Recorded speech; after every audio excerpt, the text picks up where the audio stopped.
Never heard of SIDS. We should really do some research on that. Yeah. And I wonder what vaccination she needs to get. I don't know. Does she need some today? I don't know. We'll have to ask. Yeah.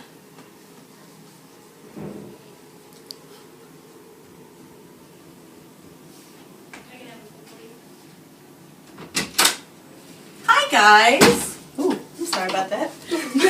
My name is Claudia. I'm one of the nurse practitioners here in the clinic. So who do we have here today? Our sunshine, Olga. Oh, she's sleeping and she's so cute. How old is she? She's about 3 weeks old. Oh, she's a big baby for 3 weeks. Yes, she is. Nice and healthy. Alright, so the nurse who came in earlier, so I looked at the chart and her vitals are all good. So we're going to wake her up and then we're going to put her on the table, okay? Okay. Alright. Okay, so her vitals are good like I said. And so what we're going to do right now is we're going to do a few of her newborn reflexes. So the first one we're going to do is called the palmar grasp. Wait, is that going to hurt her? No, this is completely normal. It's a natural reflex. We just need to check to see if, not if she does it correctly, but if it meets where she's supposed to be at this age. Alright, so I'm going to take her hand, alright, and I'm going to put my finger right in her palm, and see she squeezes right like that. That is exactly what she's supposed to do. So at this age, palmar grasp is so strong that if you put your fingers in both of her palms and she squeezes, you can actually lift her whole entire body like off of a table and she'll still hold on to you. That's how important and how strong the grasp is right now. It'll decline right about 6 months when she'll be able to thumb and her forefinger, but right now that's a really good sign. Okay, so the next reflex that we're going to do is called rooting. Okay, so I'm going to come and like gently scratch. Oh, there you go. So that's exactly what she's supposed to do. So in babies, if you kind of stroke the side of their cheek, they're going to turn their face and kind of make like a little sucking noise and go towards wherever that stimulus is because they're looking for your nipple, looking for milk and food. So that's exactly what she was supposed to do. Alright? Neato. I know, it's pretty cool. Yeah. You can do it when you're home and she'll do exactly the same things. Just have a little fun, show your friends what she can do. The very last one that we're going to do is called the tonic neck, and we also like to call it the fencer pose. Alright, so if I'm going to tilt her head this way, see how her arm comes out to the side like that? Okay, so we put her head back and put it the other side, and see this arm comes in and that arm comes out. So we're going to put her head back and then her arms come back to the rest. So it's a little bit of like muscle flexion, seeing that if you put it this way, kind of looks like a fencer in their stance. And that's completely normal. It'll also go away around 5-6 months, okay? Okay. So, My do you guys have friend any... has a baby, and she can hold her neck up. Why can't she? Okay, how old is the baby? About around 7 weeks. Okay, that makes more sense because you said Olga's only 3 weeks. Mm-hmm. And around 6 weeks, babies, the muscles in the back of their neck, they get more strength and they're strong enough so that they can hold their neck up. Because now you know you have to put your hand on the back of their head to make sure that it's supported because their head lolls back because they're not strong enough. So in the next couple of weeks, you'll be able to see that she'll still be a little wobbly, but she'll be able to keep her head up. Okay. Alright? Yep. So the next couple things that you'll be seeing in the next probably around 2 to 3 months is that when she's on her stomach, like when you guys are doing tummy time, she'll be able to push herself up with her arms and just kind of look around. It's very normal for babies. She'll also be able to roll from her tummy to her back, so that's a thing you can be looking for when she's doing tummy time. And she'll also start doing we call it pre-reaching. So she'll be grasping things with her palmar grasp that we just did, but she'll also be like kind of batting at things, not really hitting them because she's not very coordinated right now. But as things go on, it'll get more coordinated and she'll be batting it. So like, do you guys have a mobile at home, like above her crib? No. Alright, so especially for parents and children who have like the mobile above their crib, the babies around her age try and like swing at things, but even if you don't have a mobile, she'll try and swing at things that are in front of her. So it'll be something that you'll notice in the next couple of weeks. We'll have to get one of those. Yeah. Yeah, they're cute, and you can even make your own little DIY project.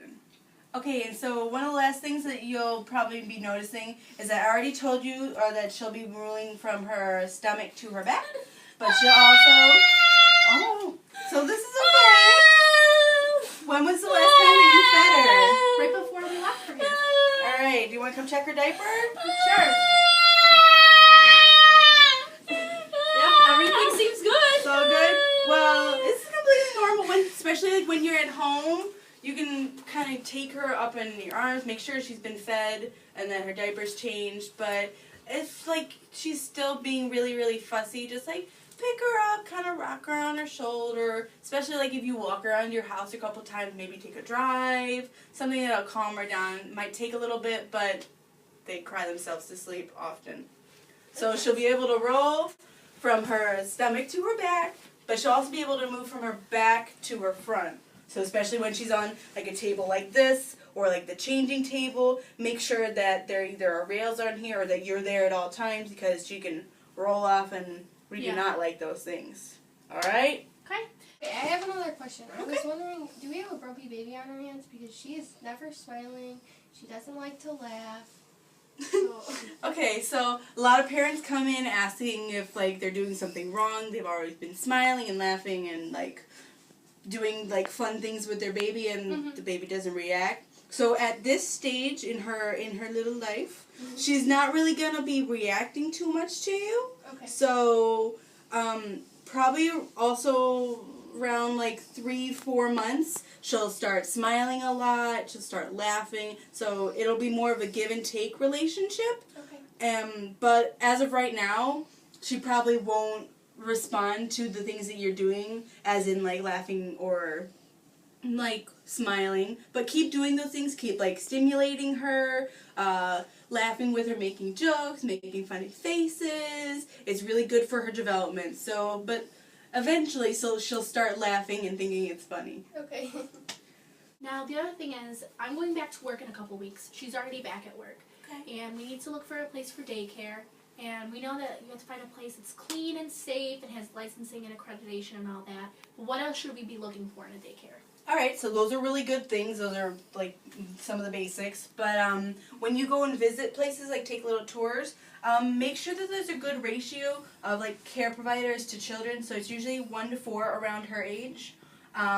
Also, when you take tours of the room, make sure that there are like no choking hazards, that they have like appropriate cribs, especially for babies. They need to be in like safe environment. And also, talk to the parents, see if you can get any info from them. How did their babies like it? How do they like them now? Because they're probably grown up a little bit. So just kind of get a feel for it, because it's a very personal thing. You're putting your child into the hands of other people. So just see if you get a good vibe from places, but also make sure you can check out those facts, because those are really important. Okay. Any other questions? Yes. Why is her head so big? Okay, so most babies, or all babies, their heads are bigger than the rest of their body. Because in utero, their heads are one of the things that grows first, and it's really important, their cognitive development. So in the next couple of weeks and couple of years, her body will start kind of evening out a little bit. So what it's called that her head is so big, it's called a cephalocaudal trend. It's a big fancy word, but it just means that her head's gonna be bigger and grow faster than the rest of her body. Okay. And the next stage that's going to be happening in the next couple of months and years is that her especially her torso and her like legs and arms, they're going to start growing and filling out. And the only things that will still be small is that her hands and her feet are going to be still pretty small, but the rest of her body is going to start being proportional, or is proportional to her head. So she'll start filling out. Okay. All right? Yeah. Any more questions? No, I think that's it. Yeah. All right, so I will see you guys in a couple months. We'll take little Olga here, bring her back home, bring her back here, and we'll see how she's doing. She'll probably be smiling and laughing by then. Hopefully. So we'll maybe have some toys for her to look at, maybe some books with pictures. All right, so you guys have my number, my information. Just call me if you have any questions at all, okay? Okay. All right. Thank you. Thank you. Bye.